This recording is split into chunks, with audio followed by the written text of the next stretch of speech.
Kibor Pulit ke East Khasi Hills District ha ke jing Tohkit ban lap iki badon keti ha ke Jingjia thangkali hanong mensong kumjo ke Jingjia Kawang Petrol bom ya ke Ïing sa Briew bosong wai ki barjala ki syam baki dang don kam ban lap sai shwa kumban Kyrwoh ha ke step jong ka arpusan tarik unai tung arja arpusau ki runar ki ba omla ban tip baki deki ei ki la ther do petrol bom ha Ïing ka kong Juli lingdo ha mau ba kani ke Jingjia kala ja por nyo buje ne nyo shtengi ei hadien baki te ki runar ki la Kawang shwa da ki mau ya ka te ka Ïing Laong bagi runar ki wan na kebenta pasadian ketika Ïing bat katrai Ïing kam don ha ketika Ïing ndrai ki don tang ki basa wai ki babon na ki hi ki de ki barjala hak pe dei bagi Jingjia thangkali ha ka step jong ka arpo khandai tarik unai tung araja arpo saw ka wei ka kali Gypsy ka baronyo registration number ML01 san khandai pra khandai kala sha thang dusman haki Briew bamla ban tip ki de ki ei Kani ke Gypsy kadai jong katanat PWD roads ke sarkar jalla bat kadai ke baju penan kam da way officer katanat PWD bodai pech syakathan mausan ram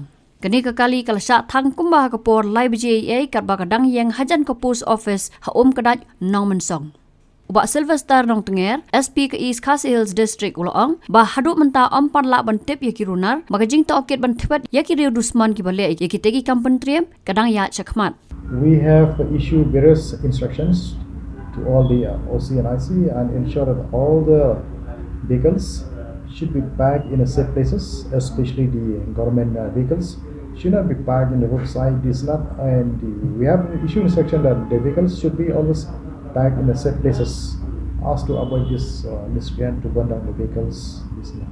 So, and of course, we have requested DC ma'am also to issue instruction to all the other departments to ensure that the vehicles should be back in a safe place, especially in the late night.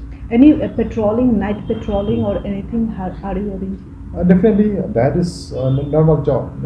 Night patrolling, Naka, that's in Delhi affair in Shillong, so that is on. So we are doing every day, like night patrolling are there, Naka are there, to check all this miscreant, to reduce all this miscreant.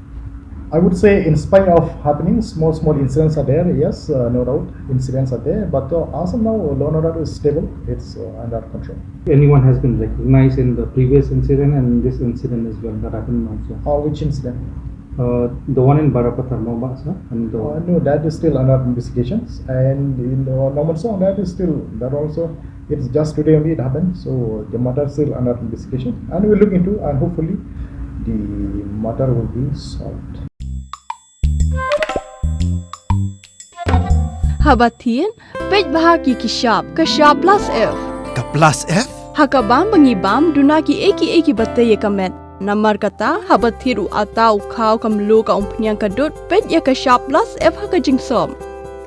Yaki nutrient kumki vitamin bat ka ayan la icon diat bat ka bathau bha kam khta ka dur jingki marbam ka jing mat lani ka rukom shed yaki. Balehi banai kita.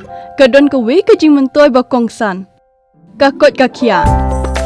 Ka nutrition bakam bhag ka jing im bakam bha pendon kam daki mar ba modon ka sharp plus F menta kasni Lawan Ra Shafi Lingba ko office jong commissionerate of food safety Meghalaya